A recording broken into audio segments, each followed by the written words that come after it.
Chapter 3 Mr. Wonka and the Indian Prince. Prince Pondicherry wrote a letter to Mr. Willy Wonka, said Grandpa Joe, and asked him to come all the way out to India and build him a colossal palace entirely out of chocolate. Did Mr. Wonka do it, Grandpa? He did indeed, and what a place it was. It had 100 rooms and everything was made of either dark or light chocolate. The bricks were chocolate, and the cement holding them together was chocolate. And the windows were chocolate, and all the walls and ceilings were made of chocolate.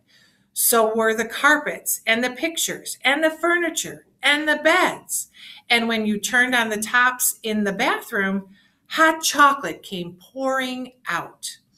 When it was all finished, Mr. Wonka said to Prince Pondicherry, "I warn you, though, it won't last very long, so you'd better start eating it right away." "Nonsense," shouted the prince. "I am not going to eat my palace. I'm not even going to nibble the staircase or lick the walls. I'm going to live in it." But Mr. Wonka was right, of course, because soon after there came a very hot day with a boiling sun, and the whole palace began to melt, and then it sank slowly to the ground, and the crazy prince, who was dozing in the living room at the time, woke up to find himself swimming around in a huge brown sticky lake of chocolate. Little Charlie sat very still on the edge of the bed, staring at his grandfather. Charlie's face was bright, and his eyes were stretched so wide you could see the whites all around. "Is all this really true?" he asked. "Or are you pulling my leg?" "It's true," cried all four of the old people at once. "Of course it's true. Ask anyone you like." "And I'll tell you something else that's true," said Grandpa Joe, and now he leaned closer to Charlie and lowered his voice to soft, secret whisper. "Nobody ever comes out." "Out of where?" asked Charlie. "And nobody ever goes in." "In where?" cried Charlie. "Wonka's factory, of course."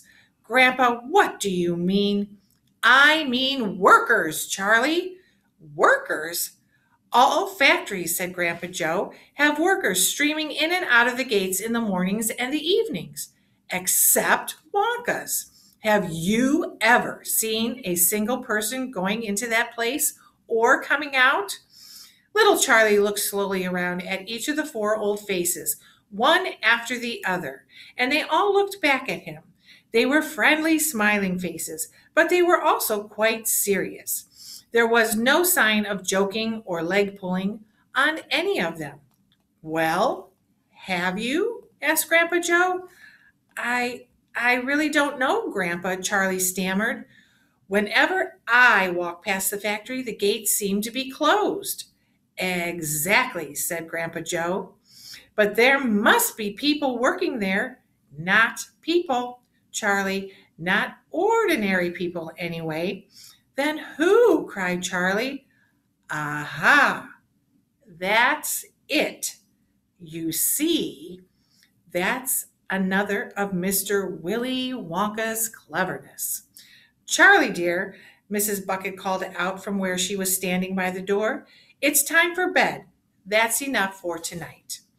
"But, Mother, I must hear." "Tomorrow, my darling." "That's right," said Grandpa Joe. "I'll tell you the rest of it tomorrow evening."